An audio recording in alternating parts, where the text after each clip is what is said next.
കാറ്റത്തെ കിളിക്കൂടിൻ്റെ ഇന്നത്തെ എപ്പിസോഡിലേക്ക് എല്ലാവർക്കും സ്വാഗതം. അങ്ങനെ നമ്മുടെ നീതുവിൻ്റെ ആങ്ങളയും അതുപോലെ തന്നെ ഫ്രണ്ട്സൊക്കെ വന്നിങ്ങനെ നിൽക്കുന്നുണ്ട്. ഇവിടെ ആളില്ലേ എന്ന് ചോദിക്കും. അപ്പോൾ നമ്മുടെ ഭാസ്കരൻ മനസ്സിൽ പറയുന്നുണ്ട്, ഈ വരവ് അത്ര പന്തിയല്ലല്ലോ, ഇവന്മാരാരണാവോ? എന്താടാ ഞാനിങ്ങനെ പുട്ടുകുറ്റി പോലെ ഇരിക്കുന്നത് നിങ്ങൾക്ക് മനസ്സിലാവണില്ലേ? ഓ കിളവനോ? കിളവനല്ലാണ്ട് വേറെ ആരുമില്ലേ എന്ന് ചോദിക്കണേ. കിളവനോ? വീട്ടിൽ കയറി വന്നു കഴിഞ്ഞിട്ട് മോശം ഭാഷ സംസാരിക്കണ ആരണ്ട നീ എന്ന് ചോദിച്ചു ഭാസ്കരൻ ചാടിയിറങ്ങും. അങ്ങനെ അവരെല്ലാവരും കൂടെ വരും. നിങ്ങളോട് ചോദിച്ചു കേട്ടില്ലേ, നിങ്ങളല്ലാണ്ട് ഈ വീട്ടിൽ വേറെ ആരുമില്ലേന്ന്. ആരുണ്ടായാലും എന്താടാ വന്ന കാര്യം പറയടാന്ന് പറയും. മെക്കാനിക്കില്ലേന്ന് ചോദിക്കും. വണ്ടി ഒന്നാക്കാനാണെങ്കിലേ വർക്ക്ഷോപ്പിലേക്ക് പോകണോടാ, അല്ലാണ്ട് വീട്ടിലേക്ക് എല്ലാവരും ഉണ്ടെന്ന് പറയും. എടോ തൻ്റെ മെക്കാനിക്ക് മോൻ ഇവിടെ ഉണ്ടോയെന്ന് ചോദിച്ചെന്ന് പറയും. ഇവിടെ എന്തിനാണ് അവനെ തരീനെ? അവൻ ജോലി ചെയ്യുന്നുണ്ട്, അവനോട് മര്യാദയ്ക്ക് ജോലി ചെയ്തോളാൻ പറ. അവൻ മര്യാദയ്ക്ക് തന്നെയാണ് ജോലി ചെയ്യുന്നത്, നീ അവനെ മര്യാദ പഠിപ്പിക്കണ്ടെന്ന് ചോദിക്കും. അപ്പോൾ ഇതിനൊച്ചയും ബഹളമൊക്കെ കേട്ട് സുഭാഷും സുധീഷും വരും. എന്താ ആരാന്ന് ചോദിക്കും. നിങ്ങളൊക്കെ ഇവിടെ ഒളിച്ചിരിപ്പുണ്ടായിരുന്നോ? ഒളിച്ചിരിക്കാനോ? നീ ആരുടെ ചക്കാന്ന് ചോദിക്കും. അതെ, നിങ്ങളുടെ അനിയൻ മെക്കാനിക്കിനോടും മര്യാദയ്ക്ക് നടന്നോളാൻ പറ, അല്ലെങ്കിൽ അവൻ്റെ കൈയും കാലും ഞങ്ങൾ വെട്ടുമെന്ന് പറയാം. അത് കേട്ടോ സുധീഷിന് ദേഷ്യം വരും. എൻ്റെ അനിയൻ്റെ കൈയും കാലും നീ വെട്ടുന്നോ? ആടാ, ഇവൻ കുറച്ച് നേരമായി നമ്മുടെ ഹരീഷിനെ കുറ്റം പറയണേന്ന് ഭാസ്കരൻ പറയും. എടാ കളവോ മാറിക്കടോ എന്ന് പറയും. കിളവനോ? ഞങ്ങളുടെ അച്ഛനെ കിളവൻ വിളിക്കാൻ നീ ആരടാന്ന് ചോദിച്ചു കഴിഞ്ഞിട്ട് കാരണക്കുറ്റി നോക്കിയൊന്ന് കൊടുക്കും സുധീഷ്. അവനെ അങ്ങോട്ടും ഇങ്ങോട്ടും പിടിയും വലിയ. അപ്പോൾ സുഭാഷും പിടിച്ചും വലിക്കൊക്കെ നിൽക്കേണ്ട എന്താ പ്രശ്നം എന്താന്ന് ചോദിക്കുമ്പോൾ നീതുവിൻ്റെ ആങ്ങളെന്ന് പറയും. അത് ശരി, നീതുവിൻ്റെ ആങ്ങളെ ഉണ്ടെങ്കിലേ നീ നിൻ്റെ പെങ്ങളോട് പോയി പറയടാ, അവളോട് അവനോട് മിണ്ടണ്ടാന്ന്, അവൻ്റെ വർക്ക്ഷോപ്പിൽ വന്നിരിക്കേണ്ടാന്നും. അപ്പോൾ സുഭാഷ് പറയും, അതെ അവൾ ഇവിടെ വന്നിട്ട് ഞങ്ങളോട് പറഞ്ഞിട്ടുണ്ട് അവന് ഇഷ്ടമാണെന്ന്. അവർക്ക് രണ്ടുപേർക്കും പരസ്പരം ഇഷ്ടമാണെന്നുണ്ടെങ്കിൽ നമുക്ക് കല്യാണം നടത്താമല്ലോ എന്നിങ്ങനെ സുഭാഷ് പറയും. വയ്യടാ, കല്യാണം നടത്താനാ ഈ വീട്ടിലേക്കാ? ഇത് വീടണ്ടാ, ഇടിഞ്ഞു പൊളിഞ്ഞ് വീഴാറായൊരു കെട്ടിടം, അത് മാത്രം. പുറത്തുള്ളവരിത് പറയുന്നറിയാം, 5 ആണുങ്ങൾ താമസിക്കുന്ന ഹോസ്റ്റല്, അത്ര ഉള്ളൂ ഇതെന്ന് പറയും. എടാ ഞങ്ങളെ വീടിനെ പറ്റി അപമാനം പറയാണ്ട് ഇറങ്ങി പോടാന്ന് പറഞ്ഞ് ഭാസ്കരൻ പിടിച്ചുണ്ടും. നീ ചന്ദ്രൻ്റെ മോനാണല്ലേ? ഒരിക്കൽ ഞാൻ അവനോട് പറഞ്ഞിട്ടുണ്ടായിരുന്നു ഇതേ ഡയലോഗ് തന്നെ, നിൻ്റെ മോളെ അടക്കിയിരുത്തി നിർത്താൻ. എടാ എൻ്റെ മോൻ നിൻ്റെ വീട്ടിൽ വന്നിട്ട് നിൻ്റെ പെങ്ങളെ കൈ പിടിച്ച് പുറത്ത് കൊണ്ടുപോയിട്ടല്ലല്ലോ സംസാരിക്കണേ, അവളല്ലേ വലിഞ്ഞു കയറി എൻ്റെ മോൻ്റെ പിന്നാലെ വരുന്നത്. അതെന്താടാ മനസ്സിലാക്കാത്ത? നീ പോയി കാര്യം നിൻ്റെ പെങ്ങളെ മര്യാദ പഠിപ്പിക്കടാ. നിൻ്റെ ചന്തിക്ക് ഞാൻ പണ്ട് ചെറുപ്പത്തിലൊരു കീറ് തന്നിട്ടുണ്ടല്ലോടാ, നീ എൻ്റെ വണ്ടി കയറി ഓർണടിച്ചെന്നൊക്കെ പറഞ്ഞ് വീണ്ടും നാണം കെടുത്തു. അപ്പോൾ അവരെല്ലാവരും കൂടെ ചിരിക്കും. എന്താ പറയുക, മര്യാദയ്ക്ക് നിർത്തിക്കോളാൻ പറ, എൻ്റെ പെങ്ങളെ പിന്നാലെയുള്ള നടത്താം, കല്യാണം ആലോചിക്കണേ എന്നൊക്കെ പറഞ്ഞ് ഒന്നും രണ്ടും പറഞ്ഞ് അവരവിടുന്ന് പോകും. അതിനുശേഷം പിന്നെ കാണിക്കുന്നത് വക്കീൽ ഓഫീസാണ്. അപ്പോൾ നിധിയും നമ്മുടെ സുധീഷും കൂടി കയറി വരുന്നു. എൻ്റെ അനുവാദമൊക്കെ മേടിച്ച് കയറിയിരിക്കുക. അപ്പം ഡിവോഴ്സിനാണ് വിളിച്ചിരുന്നു എന്നൊക്കെ പറയുമ്പോൾ ആധാർ കാർഡൊക്കെ ചോദിക്കും. അപ്പോൾ അതിനിടയ്ക്ക് റീസൺ പറയണമെന്ന് പറയും. നിങ്ങൾ എന്നോട് പറഞ്ഞില്ലെങ്കിലും കോടതിയിൽ അത് അറിയിക്കണം, എന്തായാലും പെട്ടെന്നൊന്നും ഡിവോഴ്സ് കിട്ടില്ല, 6 മാസം കാലാവധി ഉണ്ടാവും, അതിനുള്ളിൽ തന്നെ നിങ്ങളെ കൗൺസിലിങ്ങിന് വിടും, എന്നിട്ടും ശരിയായില്ലെങ്കിലോ ലാസ്റ്റ് ഇതുണ്ടാവുള്ളൂ. ഇതിൻ്റെയൊക്കെ ആവശ്യമുണ്ടോ മേഡം? ഞങ്ങൾ 2 പേരും തമ്മിൽ പരസ്പര ധാരണയോടെ വന്നതാണ് വിവാഹബന്ധം ഏർപ്പെടുത്താൻ, ഞങ്ങൾക്ക് 2 പേർക്കും ഒന്നിച്ച് ജീവിക്കാൻ താല്പര്യമില്ല, ഒന്നിച്ച് ജീവിക്കാനുള്ള റീസണും ഇല്ല, അതുകൊണ്ടാണ്, പേഴ്സണലായിട്ടൊന്നും പറയാൻ ബുദ്ധിമുട്ടുണ്ടെന്ന് പറയും. എന്നാൽ ശരി, സുധീഷ് ഒന്ന് പുറത്തിരിക്കും, നിധി ഇവിടെ നിന്ന് സംസാരിക്കട്ടെ എന്ന് പറയും. അങ്ങനെ സുധീഷ് പുറത്തേക്ക് പോകും. നിധി അപ്പോൾ കല്യാണത്തിനെ കുറിച്ച് വിശദമായിട്ടൊന്നും പറഞ്ഞില്ല, ഇഷ്ടമൊന്നുമില്ല അങ്ങോട്ടും ഇങ്ങോട്ടും.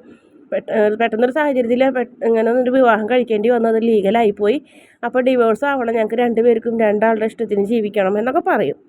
അത് കഴിഞ്ഞപ്പോൾ നിധിയോട് പറയും സുധീഷിനെ പോയി വിളിച്ചിട്ട് വരാൻ പറയും, സുധീഷിനോട് ഇങ്ങോട്ട് വരാൻ പറയാൻ പറയും. അങ്ങനെ സുധീഷിൻ്റെ അടുത്ത് ചെല്ലുമ്പോൾ സുധീഷ് ഇങ്ങനെ വിഷമിച്ചിരിക്കുള്ളൂ. അതേ, സുധീഷിനോട് അങ്ങോട്ട് ചെല്ലാൻ പറഞ്ഞ്. നിധി എന്ത് പറഞ്ഞു എന്ന് പറയും. ഞാൻ പറഞ്ഞിട്ടുണ്ട് നമുക്ക് 2 പേർക്കുള്ള സമ്മതപ്രകാരമുള്ള വിവാഹബന്ധം ഏർപ്പെടുത്തണം, അങ്ങനെ പറഞ്ഞോ എന്ന് ചോദിക്കും. അങ്ങനെ പറഞ്ഞിട്ടുണ്ട്, പിന്നെ സ്റ്റേഷനിൽ നടന്ന കാര്യങ്ങളും വീട്ടിൽ നടന്ന കാര്യങ്ങളൊന്നും മാഡത്തിനോട് പറയാൻ നിൽക്കണ്ടാട്ടാന്ന് പറഞ്ഞ് സുധീഷിനെ പറഞ്ഞയക്കും. അവിടെ ചെന്ന് കഴിയുമ്പോൾ നിധി വ്യക്തമായിട്ടൊന്നും പറഞ്ഞില്ല. സുധീഷെങ്കിലും കാര്യം പറയണം, കാരണം അവിടെ കാര്യം ബോധ്യപ്പെടണം, എന്നാലേ ഡിവോഴ്സ് കോടതി തരുള്ളൂ എന്ന് പറയും. നിധിക്കാണ് മാഡം ഡിവോഴ്സ് വേണ്ടത്, അല്ലാതെ എനിക്കല്ല എന്ന് സുധീഷ് പറയും. അതെനിക്ക് തോന്നി സുധീഷിൻ്റെ മുഖം കണ്ടപ്പോൾ എന്ന് പറഞ്ഞപ്പോൾ, അതേ മാഡം, എനിക്ക് അവൾ ഒരുപാട് ഇഷ്ടമാണ്, പ്രത്യേക സാഹചര്യത്തിൽ അവളെ വിവാഹം കഴിച്ചതാണെങ്കിലും ഒന്നിച്ച് ജീവിക്കാൻ അവൾക്ക് താല്പര്യമില്ല, ഇന്നല്ലെങ്കിൽ നാളെ ശരിയാവുന്നുള്ളൊരു പ്രതീക്ഷ എനിക്കും ഇല്ല എന്ന് പറയും. അപ്പോൾ എന്നിട്ട് വേണ്ടതെന്ന് ചോദിക്കും. കുറച്ചും കൂടെ സംസാരിച്ച് ചോദിക്കാമല്ലോ നിധിയോട്. കാര്യമില്ല മാഡം, ആര് സംസാരിച്ചിട്ടും കാര്യമില്ല, ഡിവോഴ്സ് വേണമെന്നുള്ള നിർബന്ധത്തിൽ വാശിക്ക് ഇങ്ങനെ നിൽക്കണമെന്ന് പറയും. ശരി, പോയി കഴിഞ്ഞിട്ട് നിധിനെ വിളിച്ചിട്ട് വരാൻ പറയും. അങ്ങനെ 2 പേരും കൂടെ ഒരു പേപ്പറിൽ ഒപ്പിടും. അപ്പോൾ നിധി ഒപ്പിടും, സുധീഷിനെ ഒപ്പിടാൻ ഭയങ്കര വിഷമം. അപ്പോൾ നിധി ഒപ്പിടുമെന്ന് പറയും. അങ്ങനെ ഒപ്പൊക്കെ ഇടും, അറിയിക്കാമെന്ന് പറയും. ഫീസ് ചോദിക്കുമ്പോൾ പേപ്പർ വർക്കുകളൊക്കെ തീർന്നിട്ട് മതിയെന്ന് പറയും. അതിനുശേഷം അവർ പുറത്തിറങ്ങുമ്പോൾ ഒരു പ്രൈവറ്റ് ചാനലുകാർ ഓരോരുത്തരെ ഇൻ്റർവ്യൂ ചെയ്യുന്നുണ്ട്. അപ്പോൾ സുധീഷിനെ കണ്ടപ്പോൾ പെട്ടെന്ന് ഭയങ്കര സന്തോഷമായി. നിങ്ങളെ ചാനൽ ഞാൻ എപ്പോഴും കാണാറുണ്ട്, സബ്സ്ക്രൈബ് ചെയ്ത് വെച്ചിട്ടുണ്ടോ എന്ന് ചോദിക്കും. ആ ഉണ്ട്, ഇപ്പോൾ 1K ഒരു 1,00,000 മേലെയൊക്കെ സബ്ബായില്ലേ എന്ന് ചോദിക്കും. അതൊക്കെ ആയിന്ന് പറയും. അങ്ങനെ ഭാര്യ ഭർത്താക്കന്മാർ എന്തായാലും നിങ്ങളെ മുന്നിൽ കണ്ടതല്ലേ, നിങ്ങൾ ഇതാരും ചോദിക്കും. വൈഫ് എന്ന് പറയും. നിങ്ങളുടെ പ്രണയവിവാഹമായിരുന്നോ എന്ന് ചോദിക്കുമ്പോൾ അതേന്ന് പറയും. അപ്പം നിധി പറയും, ഇതൊക്കെ ഇതിന് ഇവിടെ പറയുന്നത്, നമുക്ക് പോകാമെന്ന് പറയുമ്പോൾ അരട്ടി നിധി ഇതൊക്കെ ഒരു രസമല്ലേ എന്ന് പറയും. അതെ മേഡം, ഇവിടെ നിൽക്ക്, കുറച്ച് കാര്യങ്ങൾ അങ്ങോട്ടും ഇങ്ങോട്ടും ചോദിക്കട്ടെ. നിധിക്ക് ഇഷ്ടമുള്ള കാര്യങ്ങൾ സുധീഷും പറയട്ടെ, സുധീഷിന് ഇഷ്ടമുള്ളത് നിധിയും പറയണം. അങ്ങനെയാണ് ഇതിൻ്റെ ഒരു കടപ്പ് എന്ന് പറയും. അങ്ങനെ അതെയോ എന്നാൽ പറയുമെന്ന് പറയും. അപ്പം നിധിക്ക് ഇഷ്ടമുള്ള കളർ ചോദിക്കും. അപ്പോൾ സുധീഷ് കറക്റ്റ് മറുപടി പറയും. അപ്പോൾ വൈലറ്റ്, അപ്പോൾ അത് ശരിയെന്ന് നിധിയും പറയും. നിധിക്ക് ഇഷ്ടമുള്ള ഭക്ഷണം അതും സുധീഷ് പറയും. അതും നിധി സമ്മതിക്കും. അങ്ങനെ പല കാര്യങ്ങളും, ആദ്യം ദേഷ്യപ്പെടുന്നത് ആര്, അങ്ങനെ ഒരുപാട് കാര്യങ്ങൾ ചോദിക്കുന്നതെല്ലാം നിധിയുടേതായ എല്ലാ കാര്യങ്ങളും സുധീഷ് 100% മാർക്ക് കിട്ടുന്ന രീതിയിൽ പറയും. തിരിച്ച് നിധിയോട് ചോദിക്കുമ്പോൾ നിധി എല്ലാം തെറ്റിച്ചിന് പറയാൻ, സുധീഷിൻ്റെ ഇഷ്ടങ്ങളോ കളറോ ഭക്ഷണമോ ഒന്നും നിധിക്കറിയില്ല. അപ്പോൾ പറയും നിധി അത്, പക്ഷേ സുധീഷ് സമ്മതിക്കുന്നില്ല നിധിനെ തോൽക്കാനായിട്ട്. അവരോട് പറയും അത് നിധിക്ക് അങ്ങനെ എനിക്ക് എല്ലാതും ഇഷ്ടമാണ്, അതുകൊണ്ടാണ് നിധിക്ക് എൻ്റെ ഇന്ന ഇഷ്ടം തിരിച്ചറിയാത്തത് എന്നൊക്കെ പറയും. അങ്ങനെ അപ്പോൾ അവതാരിക പറയുന്നുണ്ട്, അത് ശരിയാ, അപ്പോൾ ഭർത്താവിന് ഭാര്യയുടെ ഒരു കുറ്റങ്ങളും പറയാൻ സമ്മതിക്കുന്നില്ലല്ലേ, നല്ല ഭർത്താവ് ഇങ്ങനെ വേണം ജീവിതത്തിൽ, ദാമ്പത്യ പൊരുത്തം ഉണ്ടാവണമെങ്കിൽ എന്നൊക്കെ പറയും. എന്നിട്ട് സമ്മാനം കൊടുക്കുന്നുണ്ട്. നിധിയുടെ കയ്യിലൊരു സമ്മാനം കൊടുക്കും. നല്ല ഭർത്താവിനെ കിട്ടിയതിൽ ബെസ്റ്റ് ഓഫ് ലക്കൊക്കെ പറഞ്ഞ് അങ്ങനെ അവർ പിരിയും. എന്തിനാ അവരോട് അങ്ങനെയൊക്കെ സംസാരിക്കാൻ നിന്നത് എന്നൊക്കെ ചോദിക്കും. എന്നാൽ നമുക്ക് പറയാം, നമ്മൾ ഡിവോഴ്സ് ഒപ്പിട്ടിട്ട് വരുന്നതാണെന്ന് പറയാത്തപ്പോൾ അതൊന്നും വേണ്ട, നമ്മളെ കാര്യങ്ങൾ എന്തിനാ മറ്റുള്ളവരോട് പറയണേന്ന് ചോദിക്കും.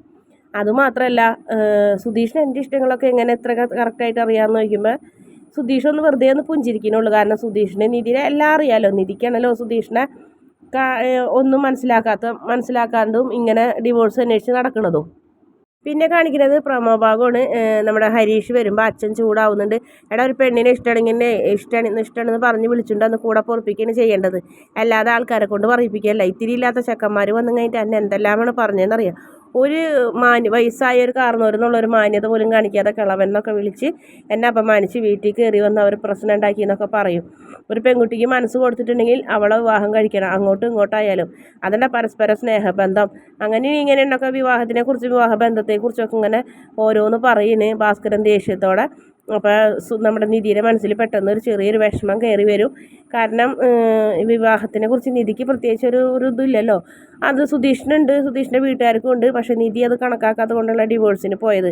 അങ്ങനെ നിധി ആകെ വല്ലാത്തൊരു വിഷമത്തോടെ ഭാസ്കരൻ പറയുന്നതൊക്കെ കേട്ട് ഇങ്ങനെ വിഷമത്തോടെ നിൽക്കുന്നതോടെയാണ് പ്രൊമോയുടെ അവസാന ഭാഗം. വീഡിയോ ഇഷ്ടപ്പെട്ടാൽ ചാനൽ ഒന്ന് സബ്സ്ക്രൈബ് ചെയ്യണേ.